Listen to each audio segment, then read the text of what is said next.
What would you do if you discovered that your entire marriage was built on a lie so carefully constructed that even your own children didn't know the truth? On the night of our 40th wedding anniversary, my husband unveiled a surprise that left everyone speechless. But I had a surprise of my own, one I'd been preparing for 5 years. Before we begin, I would be very happy if you would subscribe to our channel, hit the like button, and let me know in the comments which state or country you are listening from. I'm always interested to know where my listeners live. Enjoy the story. The morning of our 40th anniversary arrived with the smell of rain on concrete and the distant hum of Chicago traffic. I woke at dawn, as I always did, without needing an alarm. The apartment was silent except for the rhythmic breathing of my husband, Daniel, still asleep beside me. I walked to the window of our Lincoln Park penthouse and looked out at the city. 40 years. For decades of marriage. To anyone looking from the outside, we were the perfect couple. Daniel Ashford, the celebrated art dealer. And me, Marian Ashford, the dutiful wife who gave up her career as a photojournalist to support his rising gallery empire. The apartment itself told our story, or rather, the story Daniel wanted people to believe. Every wall displayed carefully curated artwork. Pieces from auctions in Paris, private collections in Milan, estates in Buenos Aires.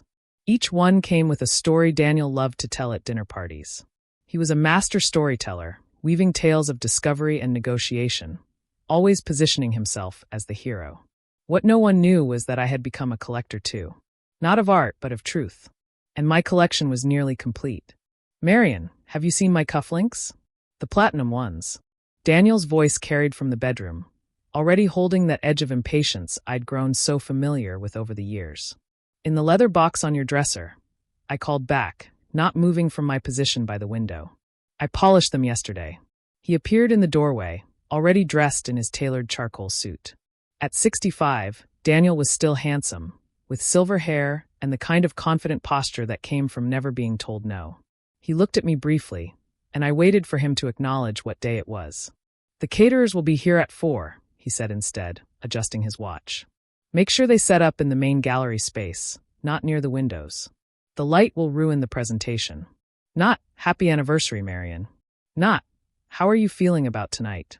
Just instructions, as if I were his assistant rather than his wife. Of course, I replied evenly. Will you be home before the guests arrive? I have a meeting with the Hendersons at 2. They're finally ready to part with the Modigliani. This could be the sale of the decade. He paused at the door, glancing back. Wear the blue dress tonight. The one from Milan. It photographs well. And then he was gone, leaving behind only the faint scent of his expensive cologne and the familiar weight of being invisible in my own home. My phone buzzed. It was our daughter, Claire, calling from Boston where she worked as a museum curator. Mom, happy anniversary. I'm so sorry I can't be there in person. The exhibition opens tomorrow, and I just can't get away. Her voice was rushed, apologetic, but underneath I heard something else. Guilt, perhaps. Or relief at having an excuse to miss tonight. It's all right, sweetheart. Your work is important. Is everything ready for tonight? Dad's been texting me all week about this big surprise he has planned. Do you know what it is? I looked around the apartment, at the life I'd built in the shadow of someone else's ambitions. No, I said quietly. But I have a feeling it will be memorable. There was a pause on the line.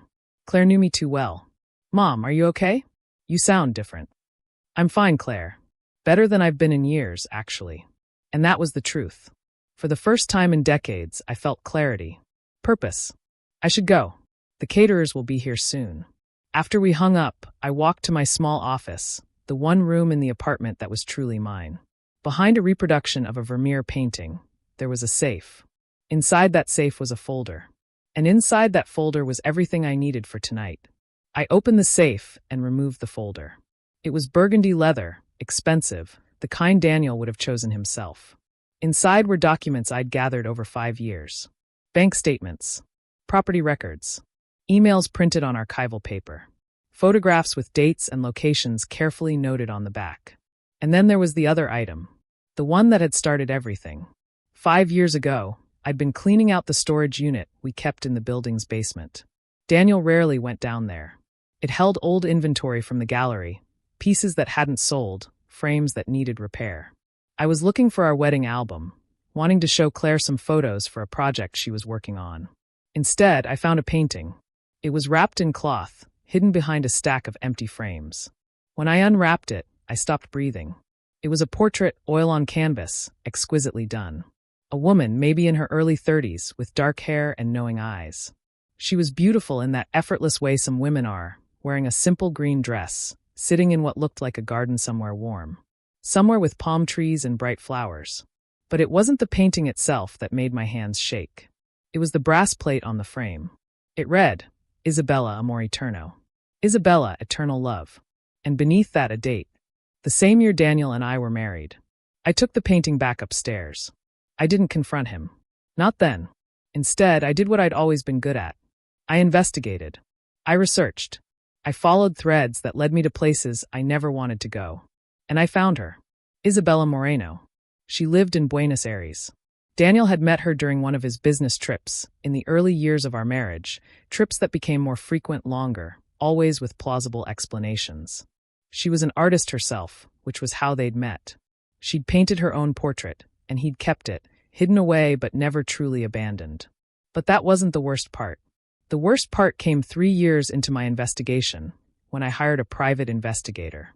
The worst part was learning that Isabella wasn't just a long-ago affair. She was still in his life. And she had been for 40 years. By 6 o'clock, our apartment had transformed into an elegant gallery of celebration. White-jacketed servers moved smoothly through rooms filled with Chicago's art elite, society columnists, and wealthy collectors. Crystal clinked. Champagne flowed. Everyone wore their finest jewelry and their most practiced smiles. I stood near the entrance in the blue Milan dress Daniel had selected, greeting guests with the grace I'd perfected over 40 years. Everyone complimented me. Marion, you look radiant. 40 years, how wonderful. You too are an inspiration. I smiled and thanked them, playing my part. The devoted wife. The perfect hostess. The woman who had sacrificed everything for her husband's success. Our son, Marcus, arrived with his wife, Jennifer. He hugged me tightly, and unlike Claire, he'd always been better at hiding his discomfort around his father. Mom, you look beautiful, he whispered. Are you ready for whatever Dad has planned? You know how he loves grand gestures. I'm ready, I said, and meant it. Daniel worked the room like the performer he was, telling stories, making connections, ensuring everyone felt important. He was in his element, the center of attention, the celebrated man whose gallery had launched careers and whose eye for art was legendary. At 7:30, he clinked his glass for attention. The room quieted. All eyes turned to him. Friends, colleagues, beloved guests, he began, his voice warm and commanding. Thank you for joining us tonight to celebrate 40 years of marriage to my extraordinary wife, Marion. He looked at me, and I saw the gleam in his eye. The one that meant he was about to do something dramatic. Marion has been my anchor, he continued. My support through every challenge, every triumph. She gave up her own promising career as a photojournalist to help me build what we have today. And I've never properly thanked her for that sacrifice. The guests murmured appreciatively. Several women looked at me with sympathy and admiration.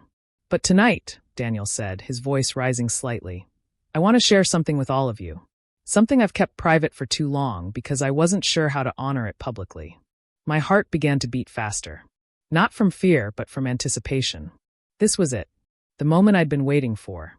Daniel gestured toward the far wall, where a large frame stood covered with a burgundy cloth. 2 servers moved to stand beside it. For 40 years, I've collected art from around the world. Pieces that speak to the human experience, to love, to beauty, to truth. He paused dramatically. But there's one piece in my collection that means more to me than any other. One that represents a part of my life I've never shared publicly. He nodded to the servers, who pulled away the cloth. The portrait of Isabella was revealed, illuminated by carefully placed gallery lights. She looked out at the assembled crowd with those knowing eyes, eternal and beautiful in her green dress. A ripple of confusion went through the room. People glanced at each other, then at me, then at Daniel. This, Daniel said, his voice full of emotion, is Isabella Moreno, an extraordinary artist I met in Buenos Aires 40 years ago. She painted this self-portrait, and she gave it to me. Tonight, I want to finally acknowledge publicly what she's meant to me throughout my life and my career. The room had gone completely silent. You could have heard a pin drop on the marble floor. Isabella has been my muse, my inspiration, He paused, searching for the word. my creative partner in ways I've never been able to express. She understood art the way few people do. And Marion, he turned to me now. Marion, I hope you can understand that a man can have different loves for different parts of his soul. You've been my foundation, my stability. But Isabella, he didn't finish. He didn't need to. The message was clear to everyone in the room. Marcus had gone pale. Jennifer gripped his arm. The guests stood frozen, champagne glasses halfway to lips, unable to process what they were witnessing. This wasn't a tribute to a wife of 40 years. This was a public confession, a declaration of a parallel life. And Daniel, in his supreme arrogance, believed he could claim both. Believed he could have his devoted wife and his muse. Could honor them both in the same breath, in front of the same audience. I watched him standing there, basking in what he clearly thought was a moment of artistic honesty, of finally living his truth. He actually looked proud of himself. The silence stretched. Everyone waited for me to react. To cry, to rage, to collapse under the weight of this public humiliation. Instead, I smiled. I set down my champagne glass on the nearest table. The soft clink of crystal on marble seemed impossibly loud in the silent room. Then I walked calmly to where Daniel stood, still beside Isabella's portrait. I could feel every eye in the room on me. The pity, the horror, the morbid fascination. Daniel, I said quietly, my voice steady and clear. Thank you for that illuminating speech. I turned to address the crowd. Before everyone leaves tonight, there's something I'd like to share as well. After all, 40 years of marriage deserves complete honesty, doesn't it? Confusion flickered across Daniel's face. This wasn't in his script. I walked to my small office and returned with my own burgundy folder. The twin to his leather-bound collection of art catalogs that sat on the coffee table. Daniel spoke of different loves for different parts of the soul. I continued, my voice growing stronger. And he's right. There are different kinds of love. There's the love built on truth, and the love built on lies. I opened the folder. Daniel, do you remember the property you purchased in Lincoln Park 5 years ago? The brownstone on Webster Avenue. His face went blank. That was an investment property. For the gallery expansion. Yes, that's what you told me. I pulled out a document. But according to the property records, it was never registered to the gallery. It was registered to a trust. The Moreno-Ashford Trust. Quite a romantic name, don't you think? A gasp rippled through the crowd. Daniel's face drained of color. And these, I continued, pulling out a stack of papers, are wire transfers. Monthly transfers from our joint account to a bank in Buenos Aires.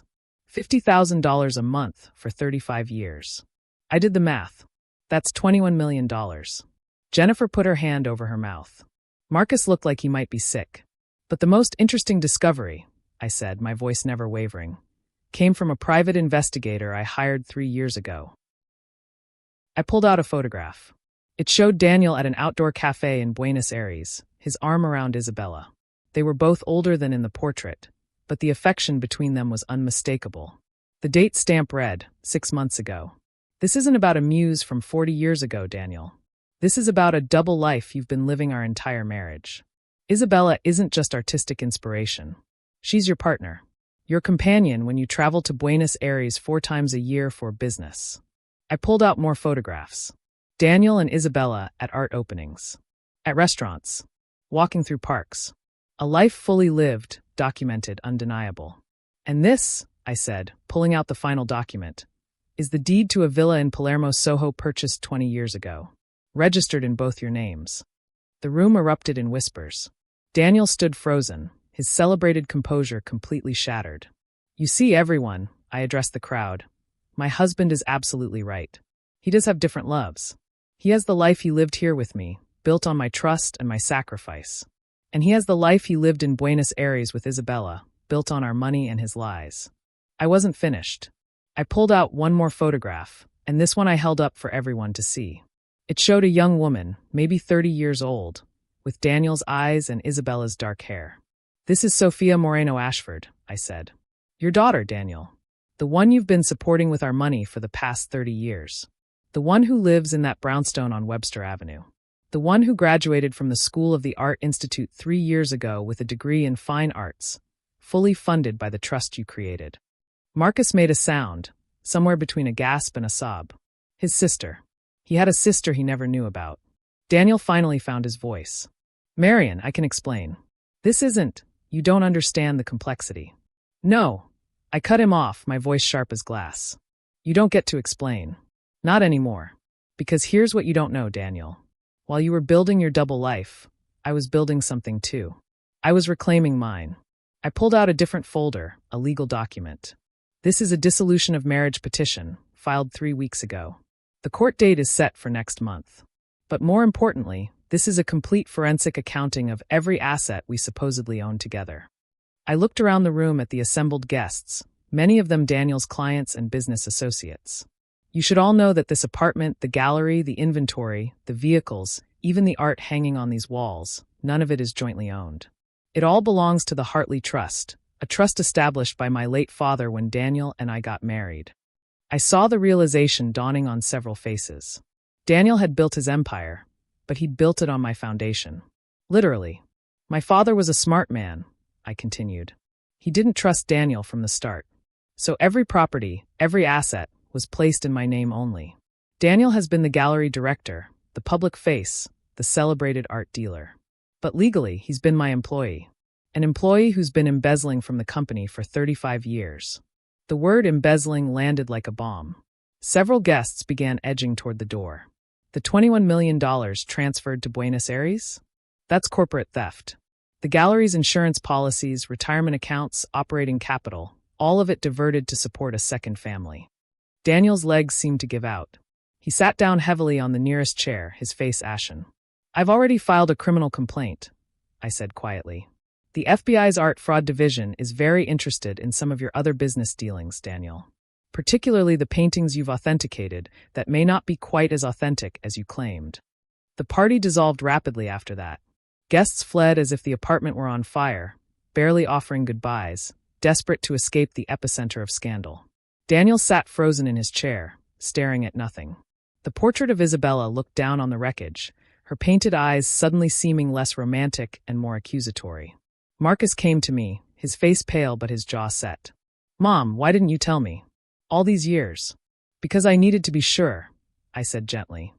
And I needed to be strong enough to do what came next. If I'd told you earlier, you would have carried this burden too. Jennifer, my daughter-in-law, hugged me tightly. You're amazing, she whispered. I can't believe you held all this inside. I learned from the best, I said. Daniel taught me how to maintain a perfect facade while living a completely different truth. By midnight, the apartment was empty except for Marcus, Jennifer, and me. Daniel had left without a word, taking nothing with him. The servers had cleaned up, packing away the remnants of what should have been a celebration. I stood by the window, looking out at the Chicago skyline glittering in the darkness. What happens now? Marcus asked. I turned to face my son. Now the real investigation begins. The forensic accountants, the lawyers, the court proceedings. It won't be pleasant, and it won't be quick. But you'll lose everything too, Jennifer said. The scandal, the gallery's reputation. No, I said firmly. I'll lose his version of everything. Daniel's carefully constructed empire built on lies and stolen money. But I'm keeping what was always mine. I walked to my office and returned with another folder. This one was filled with glossy photographs. My photographs. Images I'd taken over the past 5 years as I'd slowly, carefully, documented my rediscovery of the art I'd abandoned. I've been offered a solo exhibition at the Museum of Contemporary Photography, I said. It opens in 3 months. It's called Double Exposure, 40 Years in the Shadow. Marcus took the photos from my hands, flipping through them. They were portraits, mainly. People living double lives, hidden truths, the gap between public faces and private realities. They were powerful, raw, honest in a way I'd never been able to be in my marriage. Mom, these are incredible, he breathed. I gave up photojournalism for Daniel, I said. I thought I was sacrificing my dreams for our future. But I wasn't building our future. I was building his. So 5 years ago, when I found that portrait, when I started digging into the truth, I also started taking photographs again. At first, it was just evidence. But then it became something more. It became my way back to myself. 2 days later, Daniel finally called. I answered on the third ring, putting him on speaker so my lawyer could hear. Marion, his voice was hoarse, broken. We need to talk. Face to face. Anything you have to say can be said through our attorneys, Daniel. Please, just give me 5 minutes. I'm downstairs. I won't come up if you don't want me to, But please, just come down and talk to me. I looked at my lawyer, who nodded. Make it public. The coffee shop across the street. 10 minutes later, I sat across from my husband of 40 years in a busy cafe where neither of us could make a scene. He looked terrible. Unwashed, unshaven, wearing the same clothes from the party. How long have you known? He asked. 5 years. Since I found the portrait in the storage unit. He closed his eyes. And you never said anything. You just investigated. Planned. Waited. The same way you lived a double life for 40 years. I learned patience from you, Daniel. I loved you, he said, and there were actual tears in his eyes. I know you don't believe it, but I did. I do. You loved what I provided, I corrected. Stability. Respectability. A foundation to build your empire on. But love? No. Love doesn't steal from the person it claims to cherish. Love doesn't lie for 4 decades. Isabella was different. She understood my art, my passion. Stop. I held up my hand. I don't want to hear about Isabella. I don't want to hear about your passion or your divided heart or any of the justifications you've spent 40 years perfecting. I want you to understand something very clearly. I leaned forward, my voice low and steady. I am not doing this out of anger or revenge. I'm doing this because you tried to have both lives without ever asking if I deserved even one honest conversation. You made choices for me about my money, my future, my life. You decided what I was worth, and it was $21 million transferred to another woman and a daughter I never knew existed. I'll pay it back. Everything. I'll sell the villa aisle. The villa was purchased with my money, Daniel. It already belongs to me. Just like everything else. He looked at me then with something I'd never seen before. Not love, not affection, not even contempt. It was fear. Pure, cold fear. What do you want? He whispered. I want you to sign the dissolution papers. I want you to cooperate fully with the investigation. And I want you to understand that the foundation you built your life on isn't crumbling. It's being reclaimed by its rightful owner. I stood to leave. Marion, he called after me. The FBI, the art fraud investigation. Those paintings were authenticated by experts. I didn't. I turned back. Then you have nothing to worry about, do you? But we both knew that wasn't true. Because one of the things my investigation had uncovered was that several of the expert authenticators Daniel had used were actually aliases. Some of those certificates of authenticity bore forged signatures. And some of those paintings, hanging in museums and private collections across the country, were very expensive fakes. Daniel had built his reputation on art. And art, it turned out, was also his downfall. The dissolution was finalized on a gray Thursday morning in March. I signed the papers in my attorney's office, and just like that, 40 years of marriage ended with a notary's stamp and a judge's signature. The FBI investigation was ongoing. Daniel had been charged with multiple counts of fraud, forgery, and embezzlement. He was out on bail, living in a small apartment in Evanston, working with his lawyers to try to minimize the damage. Isabella had cut off contact with him after learning that the money supporting her lifestyle had been stolen. Even she had her limits, apparently. Sophia, the daughter I'd never known existed, reached out to me through a carefully worded email. She wanted to meet. She'd been told her entire life that her father was a widower, that her mother Isabella had been his great love, that they couldn't marry for complicated reasons involving international law. The truth, she said, had devastated her. We met at the Art Institute, in the photography wing. She looked like Daniel, but she had Isabella's grace and something else, something that reminded me painfully of Claire. They were half-sisters who had grown up on different continents, never knowing about each other. I don't expect you to forgive him, Sophia said, standing in front of a Diane Arbus print. I'm not sure I can forgive him either. But I wanted you to know that I didn't know. About you, about the money, about any of it. I believe you, I said, and I did. She was another casualty of Daniel's carefully constructed deception.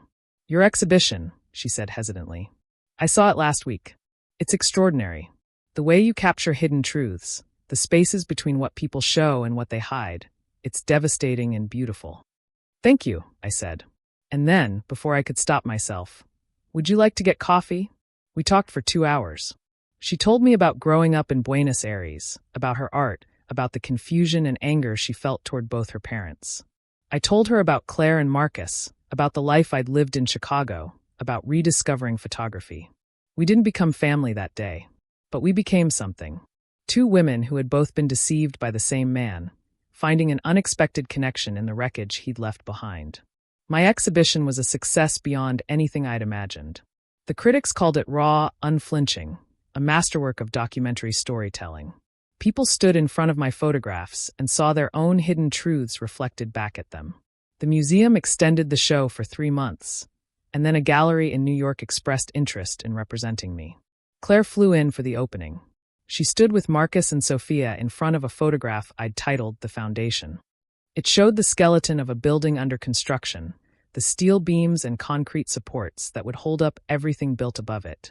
But instead of concrete, the foundation was made of glass, transparent and fragile, beautiful but never meant to carry such weight. "It's us, isn't it?" Claire said quietly. "This is what you were. What he made you." "It's what I allowed myself to become," I corrected gently. "But not anymore." The money recovered from Daniel's accounts, along with the sale of the properties he'd purchased with stolen funds, came to nearly $32 million. After legal fees and restitution to affected gallery clients, I was left with enough to live comfortably for the rest of my life, fund my photography, and establish something I'd been dreaming about: the Hartley Foundation for Women Artists. Named after my father, who had believed in protecting what was mine. It would provide grants, studio space, and mentorship for women over 40 who were rediscovering or pursuing their art after years of putting it aside. Because I knew I wasn't the only one. There were thousands of women like me who had sacrificed their dreams for someone else's comfort, who had been told their creativity was less important, who had been made into foundations for other people's buildings. The foundation's first grant went to a woman named Patricia, a painter who had given up her art to raise 4 children and support her husband's medical career. She was 63 and hadn't touched a brush in 30 years. When I handed her the check, she cried. "I thought it was too late," she whispered. "I thought I'd lost it forever." "It's never too late," I told her. "I started again at 65. You're ahead of schedule." 1 year after the anniversary party that changed everything, I received a letter. It was from Daniel, handwritten, forwarded through my attorney. He'd been sentenced to 5 years in a minimum security facility for the fraud charges. His reputation was destroyed. The gallery had been sold to pay restitution. His name, once synonymous with sophisticated taste and expertise, was now associated with forgery and deception. The letter was not an apology. It was something stranger, more honest perhaps. He wrote about the life he'd lived, the choices he'd made, the 2 worlds he'd tried to maintain. He wrote about Isabella, who had believed for 40 years that she was his great love, only to discover she'd been a secret too. He wrote about Sophia, who wouldn't speak to him. And he wrote about me. "Marion," the letter said, "I have had a year to think about what I destroyed. Not the gallery, not my reputation, those were things I built and things I could lose. But what I destroyed was more fundamental. I destroyed the possibility of genuine connection with the one person who actually knew me, if only I had let her. You saw me, truly saw me, in ways Isabella never could, because she only knew the version of me I showed her. She fell in love with a part-time fantasy. But you lived with the reality, and you still tried to make it work, until I made that impossible. I don't expect forgiveness. I don't deserve it. But I want you to know that when I lie awake at night, it's not the money or the freedom or the reputation I miss. It's the mornings when you would hand me my coffee, already prepared exactly how I liked it, before I even asked. It's the way you would fix my collar before I left for work.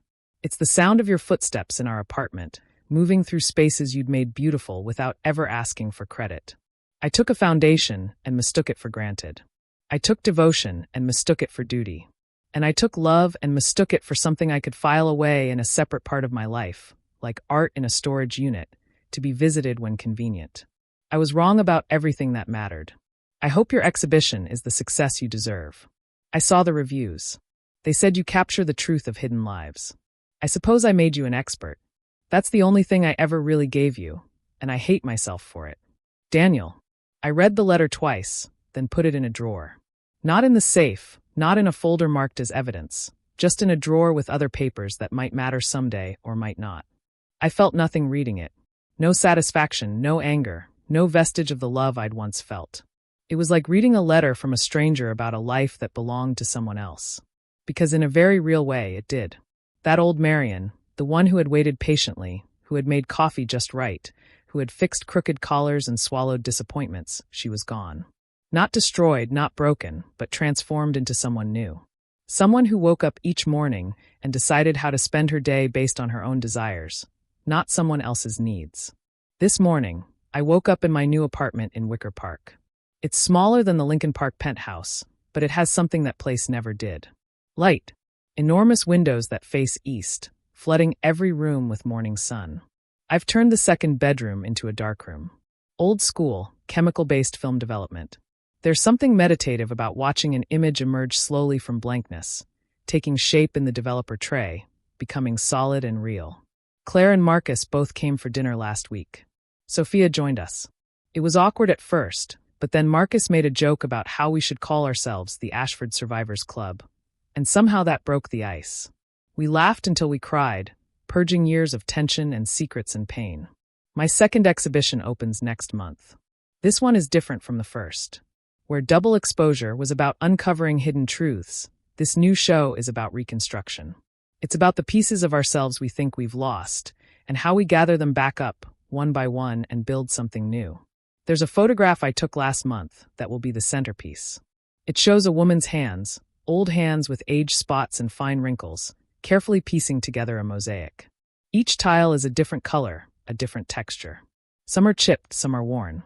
But together, they're creating something whole and beautiful and completely original.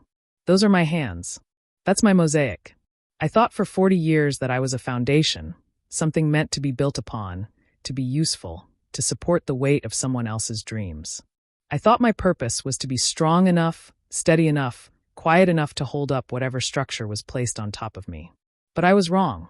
A foundation is static, immovable, buried beneath the surface. It doesn't grow or change or reach toward the light. It just endures. I'm not a foundation. I'm not an edifice built for someone else's glory. I'm a mosaic. Complex, multifaceted, made stronger by every crack that's been repaired, every broken piece that's been carefully placed into a new pattern. I'm still becoming, still creating, still discovering what picture emerges when I stop trying to be what others need and start being what I am. At 70 years old, I'm finally living my first honest year. And let me tell you something I've learned, something I wish I could go back and tell that young photojournalist who gave up her camera to support someone else's dream. It's never too late to pick up what you put down. It's never too late to demand the truth, even if it destroys the comfortable lie. And it's never too late to stop being someone's foundation and start being your own masterpiece. The life I'm building now isn't built on someone else's ground. It's built on my own strength, my own vision, my own truth. And it's magnificent. Thank you for staying with me until the very end. If this story touched you, please hit the like button and write in the comments which moment resonated most with you. Was it the revelation at the party? The letter? Or perhaps the decision to finally reclaim her own life? Subscribe to the channel so you don't miss new stories about courage, transformation, and the strength we discover when everything falls apart. Remember, you are not the foundation for someone else's dreams. You are the architect of your own life. Be well and live authentically. I'd love to know which city or country you're listening from. Let's meet in the comments. If you enjoyed this story, you can support the channel by sending a super thanks. It helps me bring you more stories like this one. Thank you so much for your support. I'm looking forward to reading your thoughts on Marian's journey. On the screen, you can see more transformative life stories that I highly recommend. There's so much more on my channel. Don't forget to subscribe. See you in the next story. With love and respect.